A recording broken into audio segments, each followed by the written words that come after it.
Ladies and gentlemen, welcome back to the Uncensored CMO. Now, in this episode, we're talking about love. And I'm joined by the person that can tell us all about how to meet our person, fall in love, and live happily ever after. She is the CMO of Tinder, Melissa Hobley, and she also has a sideline in matchmaking herself. So I wanted to find out exactly how all this works and what we can learn about the wonderful world of dating. So this is a fantastic episode, lots of fun. You'll learn a lot in this. Here it is. Ladies and gentlemen, welcome back to Uncensored CMO. Now, we're talking about dating in this episode, and I've got who I think is the best person in the world to talk about this, who not only is the CMO of Tinder, but actually has a side, would you call it a side hustle? Your sort of matchmaking? Let's call it a side hustle. By the way, I love being called the top matchmaker. I think I am. And when you run marketing at the biggest dating app in the world, you see it all, and you really, I get really obsessed with the insights of like what brings people together, what are the ingredients of attraction, do opposites attract, is that a thing, is it, by the way, it's bullshit. And so I started matchmaking people on the side. I don't charge money for it. It's not something that takes up tons of time, but I was meeting really interesting people that, starting with journalists that couldn't be on an app. And we get lots of celebrities that are on Tinder and they get blocked or shut down because people say, oh, I thought that was, I didn't realize that was him. Zayn Malik was just talking about this and it was really him on Tinder. And so I matchmake people on the side, and it's a little bit like I met this person and, oh my gosh, I met someone that you should meet. And then I message both of them. I say, I met someone I think you should connect with. I think you guys would have a spark. I think there's something here. Are you still single? Are you interested? And if they say yes, I connect them and I step out. So it's low touch, but it's really fun. And the New York Times talked about it, and my DMs on Instagram exploded, and that was really cool. And some famous people too. Oh, yes. Oh, anyone you can talk about? Of course, you can't name names. I cannot name names, but some really interesting folks. And you know, it's quite humbling, John. Like people will say, they'll really open up to you. I lost a parent. I've been in a tough place. I'm a single parent. This is really hard. I'm really scared of apps. I'm scared of like putting myself out there. And I take that really seriously. And dating is hard. Putting yourself out there is hard. Putting yourself on Tinder is hard. But actually, everybody feels that way, and there's so many nice people out there. So true. It's funny, actually, we were just saying before we came on air, weren't we, that this is the first podcast I've done where I've got zero experience of what we're talking about, because being I kind of growing up in the 80s and 90s, this is before any of this existed. So I've never actually used it. So I know very little about how Tinder works. I'm really fascinated. And I'm fascinated to know what kind of data you must have on dating habits and profiles. So one of the questions that occurred to me is like, you must have so much data on what makes a match as well, from a man's perspective or a woman's perspective. Yes. So I mean, what if let's say I was dating for the first time and using Tinder, what advice would you be giving me for how I'd sort of put myself out there? By the way, I feel honored and privileged. Like, you know, if Pepsi were sitting here, and I know you've talked to some of the leadership there, you're like, oh yes, I love the product. I know. So I get to teach you all about Tinder and dating apps. It's so great. So yeah, there's so much out there that's really interesting. And one of the things I'm really proud of at Tinder is there was a study out of Europe on interracial marriages, and interracial marriages are quite uncommon up until recently. In the UK, in France, in Germany, in the US, we are still largely a segregated society and in many parts of the world. But something happened where interracial marriages exploded. And these academics, we had nothing to do with it. We had no idea the study was going on. We didn't fund it. We had nothing to do with it.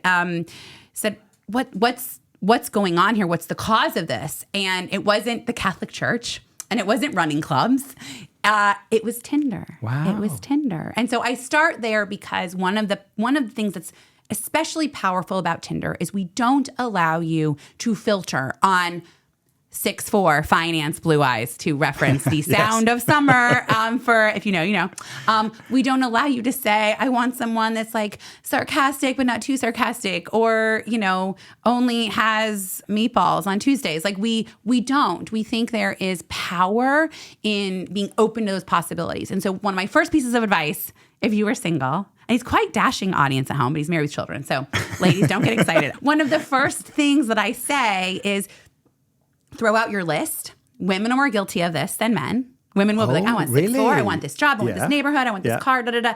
And I'll say to them, on the height requirement alone, you just eliminated 95% of the men in your town.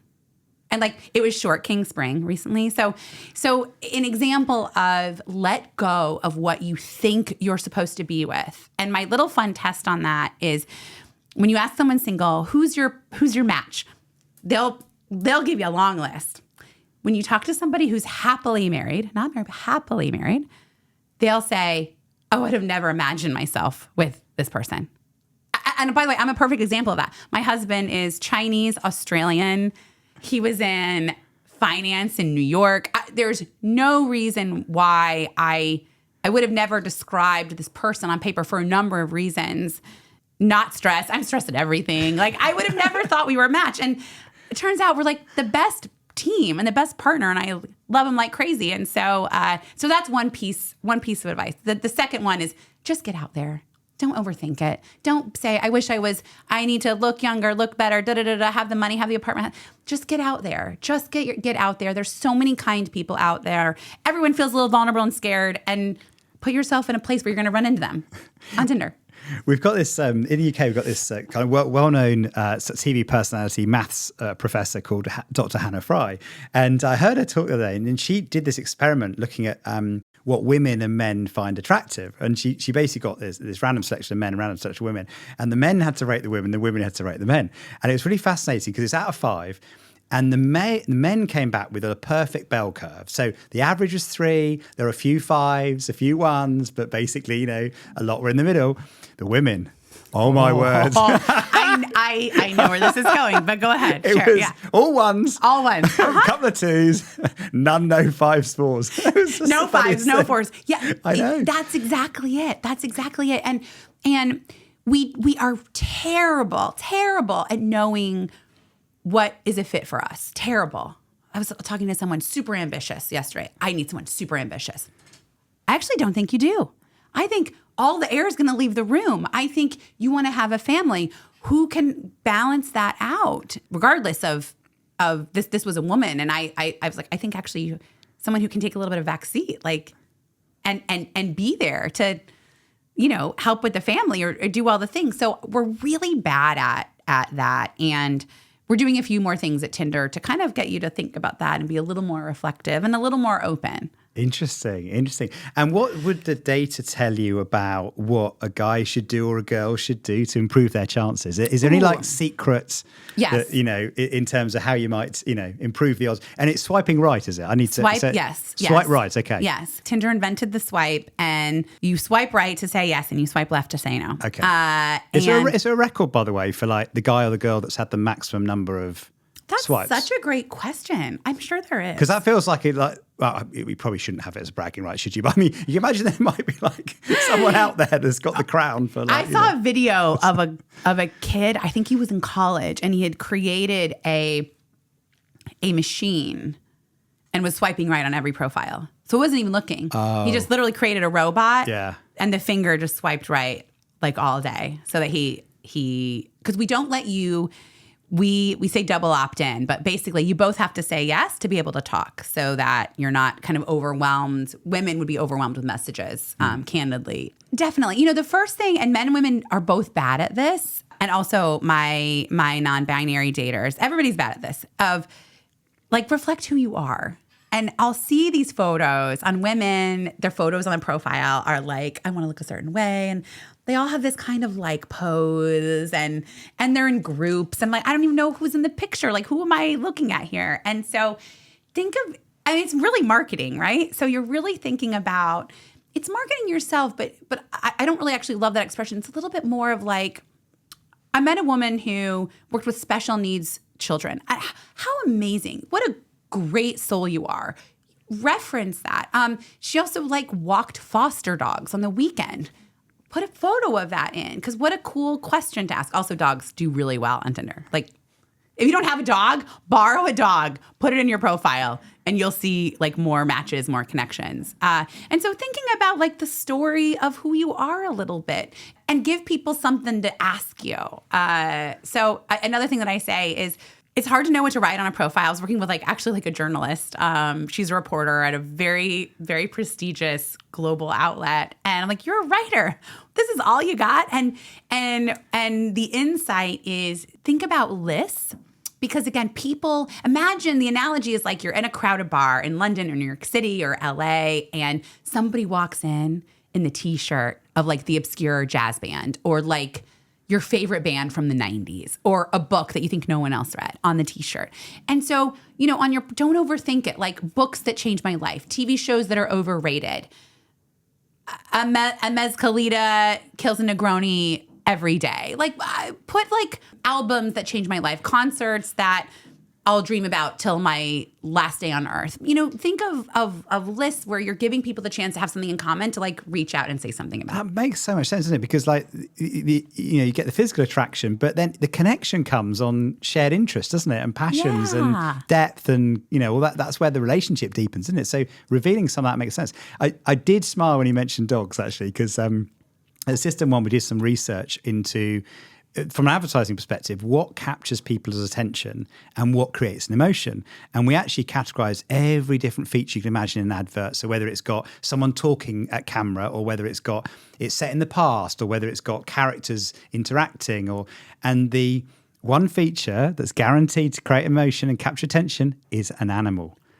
From an advertising perspective, if you've got an animal in an ad, we're hardwired to feel warmth and connection. Wow. And it captures our attention and emotion. So there's some science behind having a dog in your profile. Wait, that's so interesting. We should talk more about that. Indeed, yeah. I would love to know more of the data. But yes, we see that in Tinder, profiles with a dog in the photo are more likely to get a right swipe, and I'm sure for some of the same drivers and reasons. Now, I'd love to talk about the marketing challenge behind Tinder. So I'm going to reveal my prejudice and lack of knowledge, but hit me. Do it. As far as the only things I know are swipe right and hookups, right? Yes. That would be my prejudice where I'm coming from. So do I represent how a lot of people think about the app, or?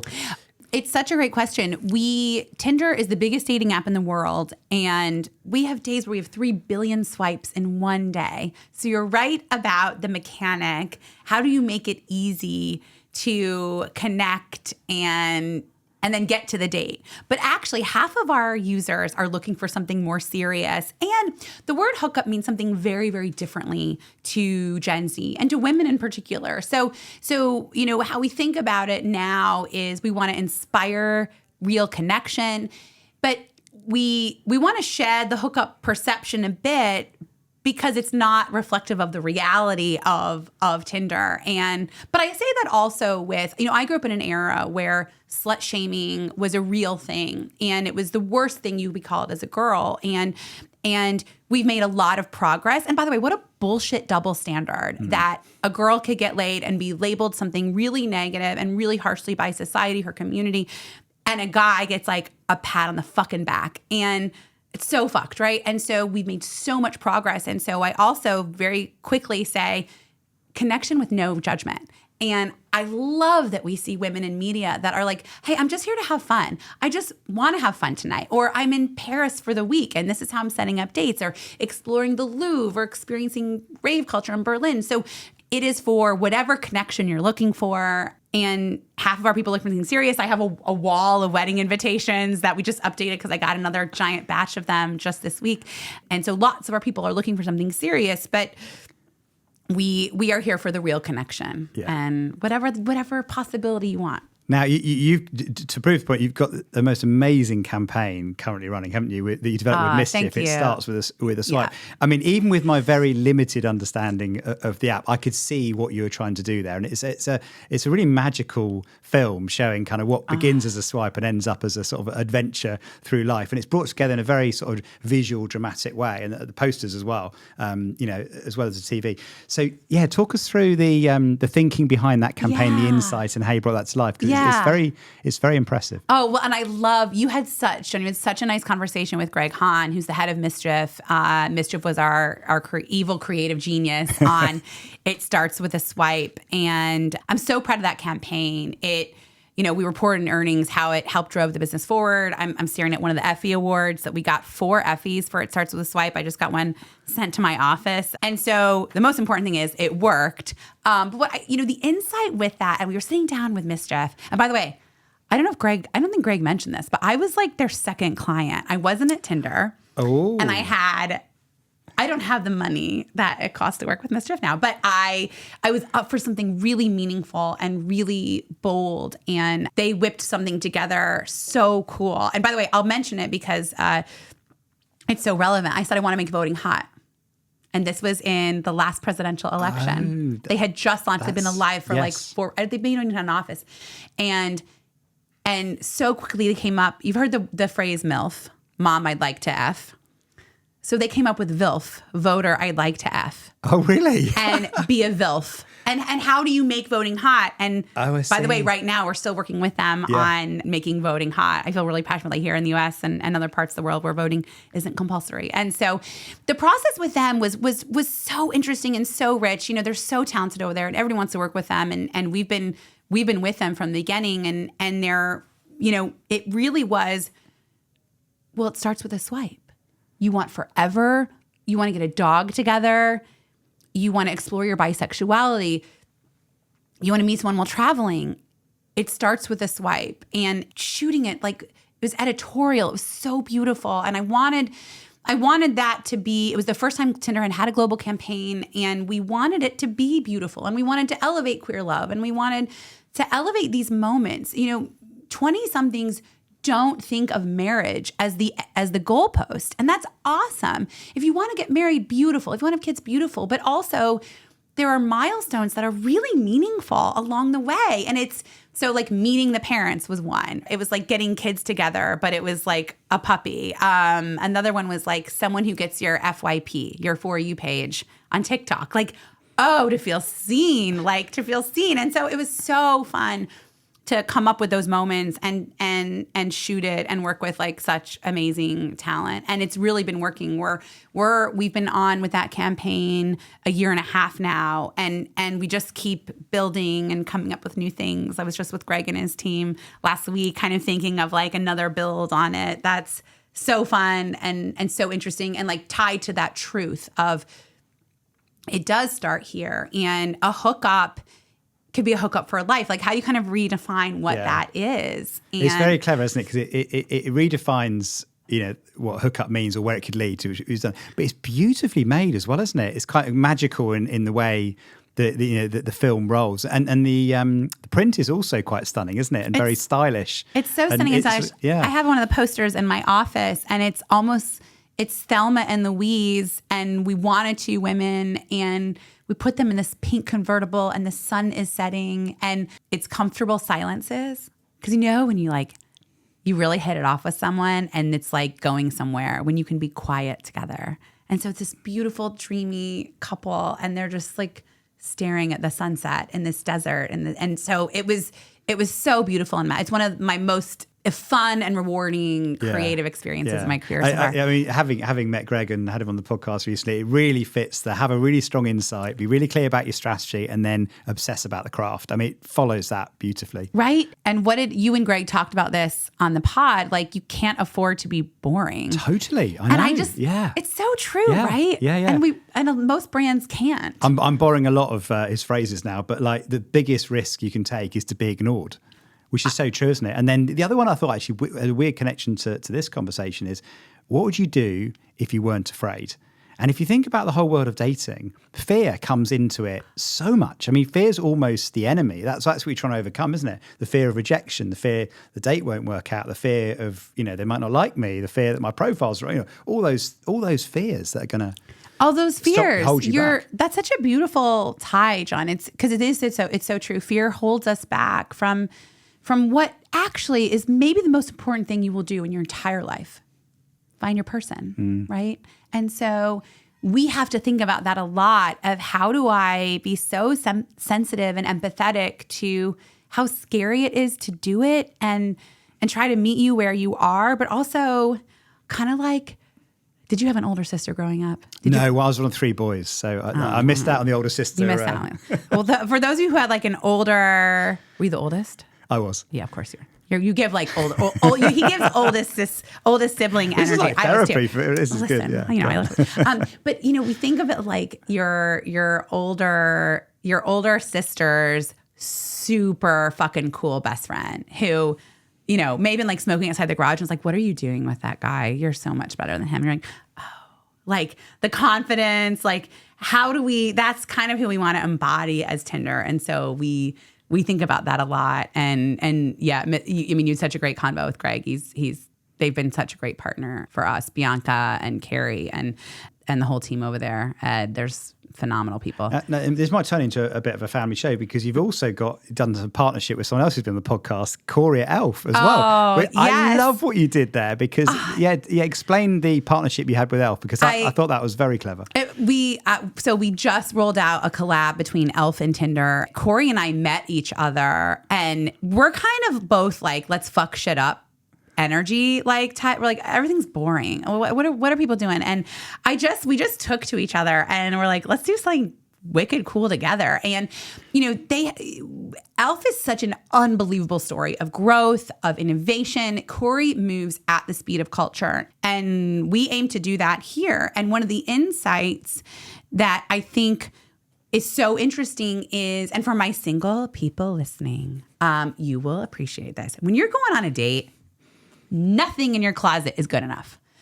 You have no shirts, you need new shoes, but you also need like a red lip, a new eye, like, again, to the fear, to the like, I want to feel my best. I can't wear something I own. I have to have something new. I have to have, whether it's a lip or a cheek and so makeup plays such an important role when you're putting yourself out there and like you're feeling good. And so Corey and I and the teams were so amazing, kicked around stuff together. It was really, really fun, limited edition collab. It's available now on Elf's site. And you called it the situation, didn't you? Is that right? If I got that right? Yes, one of the products. Terminology here. A whole new terminology. Culture, we have a setting spray is like a must-have product, and one of the things that Elf is famous for. And so we have a situationship instead of a situationship setting spray. We have these amazing lip oils because lip oils are like the hottest thing, and you want to be extra kissable on the date. And so we have so many beautiful products, and it was so fun. Yeah, Corey's great. I love the conversation that you two had. More of that would be brilliant.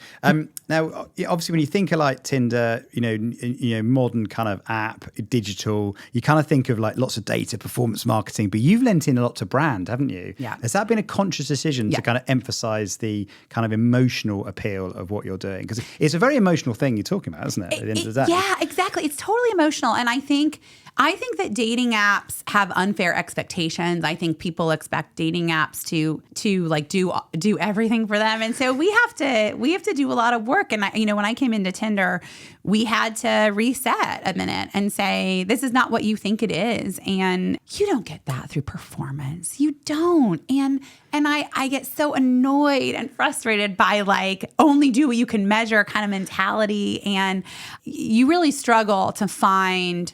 Oh my God. Like, you had a conversation around like the P&G mom stuff, which I think is some of the most, I can't watch those without tearing up, and like it hits me in my gut. And that's not going to happen through a performance ad. And so brand is so important. It's so powerful. And brand really matters in apps. And so I need to be on streaming and OTT and activations and IRL. And I love collabs. I love weird collabs. I love cool collabs. We haven't done much. The Elf one is one of the first big ones that we've done. But I love the unexpectedness of all of that and the ability to storytell. Wait, let me ask you a question. Are you finding, you talk to CMOs so much, what are you seeing?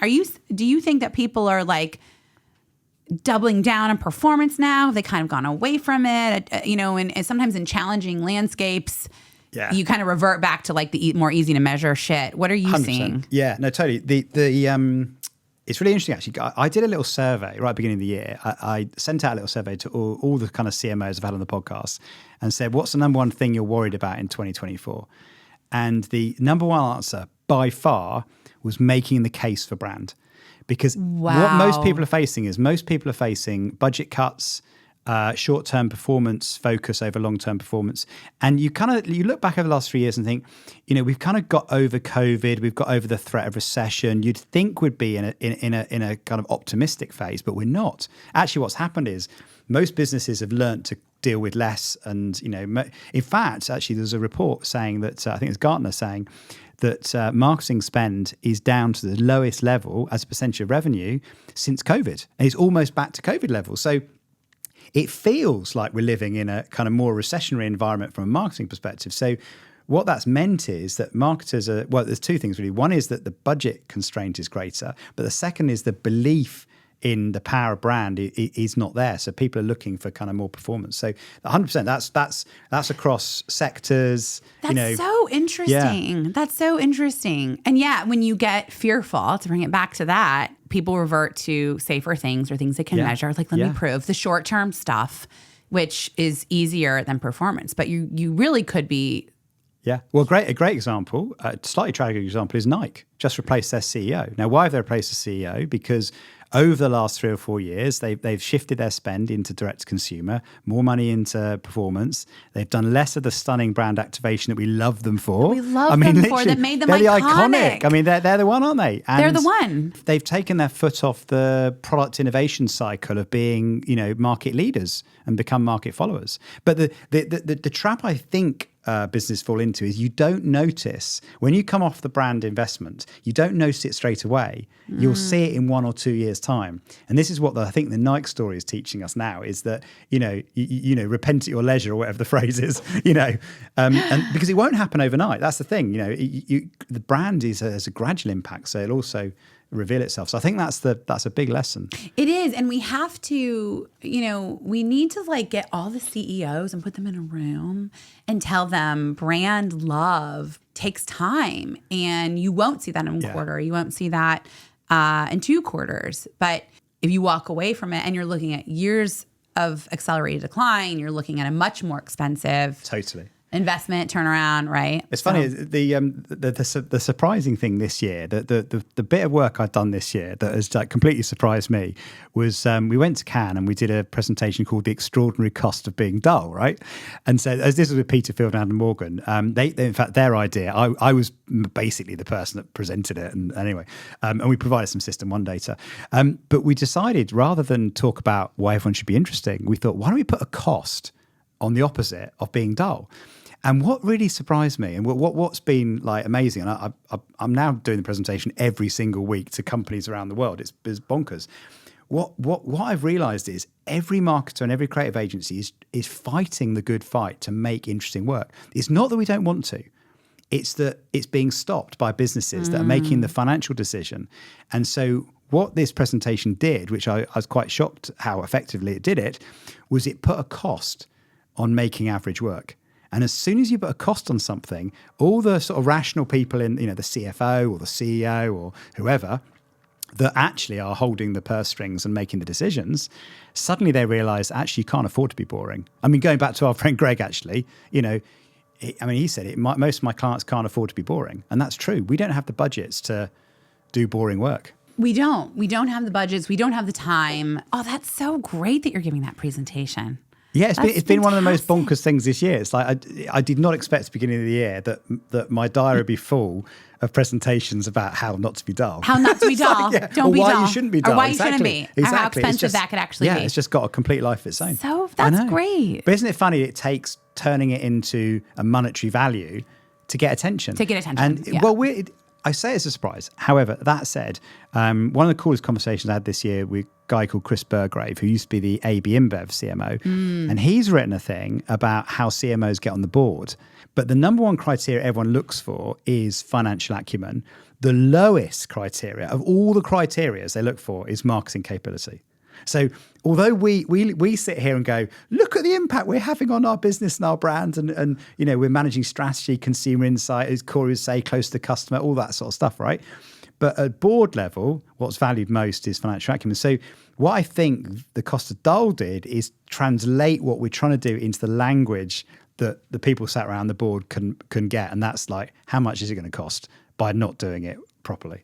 So it's bizarre, isn't Amazing. it? But like a reframing of something like that can suddenly wake people up. It wakes people up, and Yeah. and you're quantifying the cost of that, and that's helping get everybody's attention. Yeah. Good on you. Yeah. Well done. Now we must talk about the products itself. So I don't know very much about. I don't know anything about how to use Tinder. But what products innovation have you brought to market? To make Tinder more effective. Totally. The innovation has been so exciting and so interesting at Tinder, and AI is going to unlock even more. We're working on some very cool things there. We just rolled out something that's AI powered, which is, we were talking about photos. So picking your photo out for your Tinder profile is so hard and it's so difficult. And AI knows which photos are going to do well. No. And so really? we've rolled out a tool, it's live now, where AI will help find the photos that we know. So can it search your photo library and Search your figure photo out library and which photo is going yes. to give you the best chance Yes. of a match? Yeah, and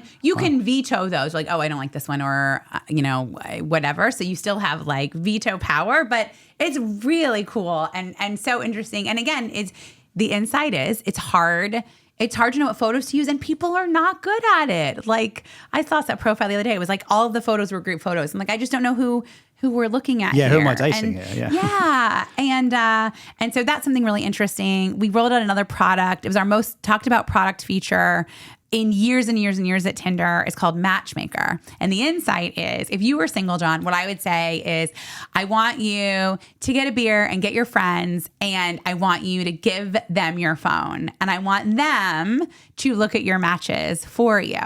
So that happens. By the way, girls are doing this already. And it really works, because your friends are like, you're being way too strict and harsh, and referencing your earlier data point, like, some of these guys are great, and this one looks really kind and really genuine. And so Matchmaker allows your friends to swipe for you, and their swipes don't act as hard yeses or nos, but when they like someone and they've swiped right, it goes to the top of your pool of Tinder matches. So is this happening in real time? So would you, if you were doing this, right, would a friend of yours be swiping on your behalf then? So you don't even know who they're choosing. I don't know who they're choosing, and their votes aren't hard yeses or nos, but it helps rank and prioritize who we're showing. So people that know you very well, see you from a different perspective, are having an input into how the algorithm then serves up the match. Oh, that's interesting. And it's super successful, and again, it's a real insight that your friends do a really good job at this. So do it so they don't have to be at brunch with you, or like in your apartment with a bottle of wine, which is what I also tell people to do. They can be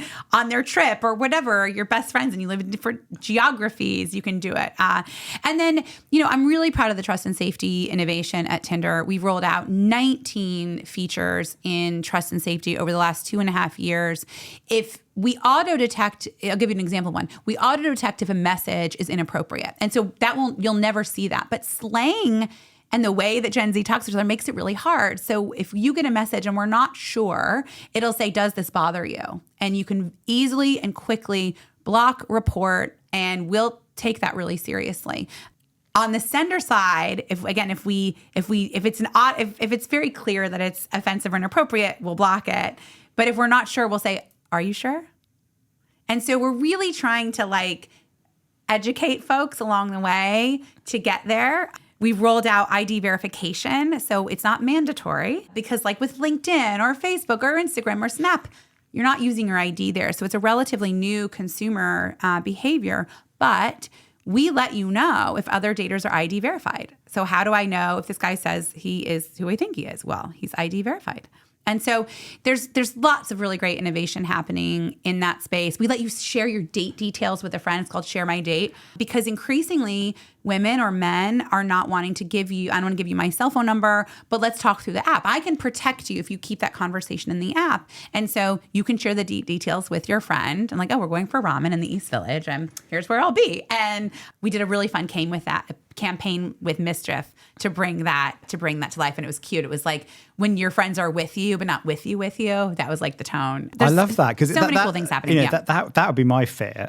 Is what if the person I think I've got to know on the app isn't like that in real life. You know, what do I do? Do you have like a get out of the date alert or something? An eject like, button. yeah. We had certain bars, we have an eject button. I'm just kidding. How cool would that be? Actually, you could eject. Because basically your role in this stage is a bouncer, right? You're basically you're kind of protection, aren't you? It really is. We play bouncer and matchmaker, and we take it really seriously. And by the way, the executive team at Tinder right now is 90% women.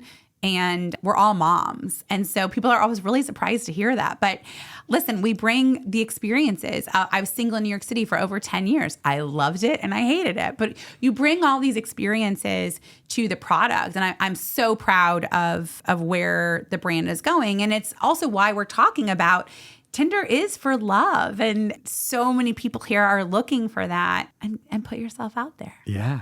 Now, I must ask you about the competition, because like the number of dating apps and options now compared to like 10 years ago is kind of like multiplied, isn't it? Yeah. And even people meeting on social media now in a way that didn't really exist before. So how are you addressing the competitive threat? Yeah, totally. I love that question. Well, one, it's really great to be the biggest in the world. And we're also the only app with a super strong presence in Asia. I was just in Tokyo last week, meeting with my teams all over Asia.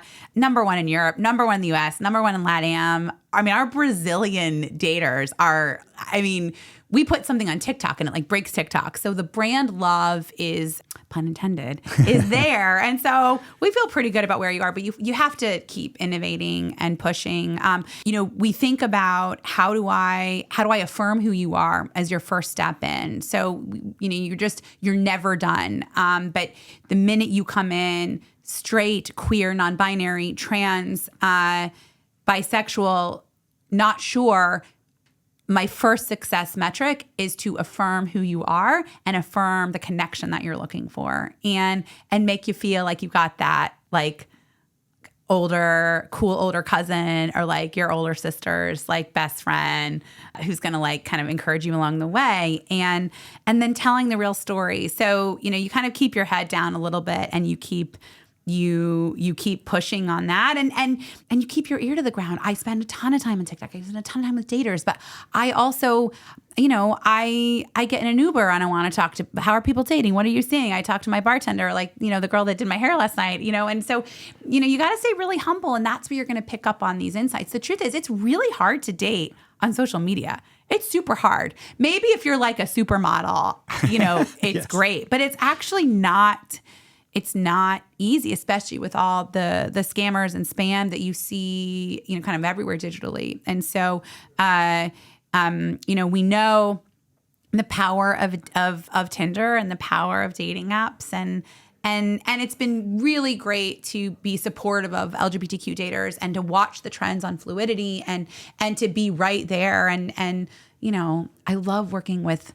I have a single mom who's a social psychologist who I'm like, what does this mean? How do I understand this? Like, tell me this study in layman's terms, because there's something super interesting here. And so staying ahead of what we're learning from academia keeps you ahead of like the next big shifts. Yeah, I was curious about, because like you've got an amazing amount of data and insight into people just from what the app would gather. But presumably you must work with some experts that kind of guide and advise you on how people meet and how they build connections and how relationships evolve. Totally. Yeah. We have, and I think that's one of the most fun parts of the job for me, is working with the Kinsey Institute, which is maybe one of the most famous academic powerhouses for understanding sexuality and sex, and like, why aren't women orgasming as much as men? And what is the deeper insight there? And that gives you some really powerful opportunities to address that and to go in. We have meta problems like, I'll give you an example. Kids are getting phones younger than ever. I've been spending time with high school guidance counselors, not because we market to teenagers. We don't. You have to be 18 to get on Tinder. But why is it so hard for 18-year-olds, maybe you're in university or you're working, to make relationships, to create relationships? And what we're seeing is they're spending so much time on their phones. They've gotten them so young. They're losing the ability to do this, to have conversations, to start connections. Schools in the US, I don't know if this is happening in the UK, it probably is, are increasingly banning phones from schools. And they should. There's a study at the UCLA that says that, kids are losing the ability to recognize emotion in your facial expression because of how much time they're spending on phones. They're equating likes on TikTok or Instagram or Snap with real community and real connection. And so, of course, they're not going to be successful in any dating context or scenario if they don't even see the desire or the importance of having good friends or good connections. And so we're spending a lot of time trying to understand that and then think about how do I make you feel more comfortable to talk to the person that you think you got something in common with that you see on Tinder, right? Yeah. There's so much I want to ask about all this, because the insight you have on human relationships, how to present yourself, how to convince somebody, persuade them to go out with you. I mean, it's just endless. I wish we had time, but I don't think we will. So we'll do an after dark. Yeah, I feel like there needs to be like a podcast. little masterclass, Yes. like a relationship masterclass spin-off of this. Anyway, because it feels like you've got a lot in your mind, experience. Well, I love your curiosity around it's just it. fascinating. So I can see a lot of people be listening with great intent. You got a lot to offer. Let's end here. I'd love to know what would obviously you're running a very big brand here, successful CMO. What would be your advice in terms of what is it that makes a CMO successful in the kind of role that you have? And I know it'd be a bit unique to what you do, but how do you find success in your role? Yeah, I think the path to success for me has been curiosity about everything, whether it's the channel, it's the story, it's the user need, it's the why are people even more scared about dating? By the way, we don't like to talk about COVID anymore, but it really set back interpersonal relationships. I mean, a decade. It really, we're still unwrapping and unwinding the impact of that. And so curiosity is I think the most important thing, just asking as many questions as you can to everyone you can. And for me, success is more DMs of I met my person and I just want to say I'm so grateful and thank you. So I want more dates and more love. Well, as you said before, on the wall behind you, there's a long list of invites to weddings. So many wedding invites. That's a pretty good KPI, right? I think it's a pretty good KPI. Now I want to start going to more weddings. I got ordained so I can marry people. Can you? Wow. Yeah. Well, listen, I wish it were harder. I actually wanted them to make it harder to become to have the ability to marry people, but you go online and it's not too hard. I wanted that scene in The Wedding Singer, when he makes his best friend audition to be the driver and he makes him do an obstacle. I was I want that. Can someone okay, deal with the drunk uncle, make a joke, the kid's crying. I'm I could do it. I want actually a more rigorous ordainment process. But yeah, that's, the real key KPI is how do I have more connections? All right. So if anyone's listening there who has a fast track into the ordainment process, then Melissa would like to make it a bit harder, a bit more exclusive. It needs to be a bit more aspirational. Can you have the CMO of the Universal Life Ministry? There we go. And we'll talk to him. This is so nice, and I appreciate the conversation so much, John. It's been so much fun, and I love what you're doing. It's a lot of fun to chat about, and thank you for giving up the time to talk about it. It was so fun. Thank you so much.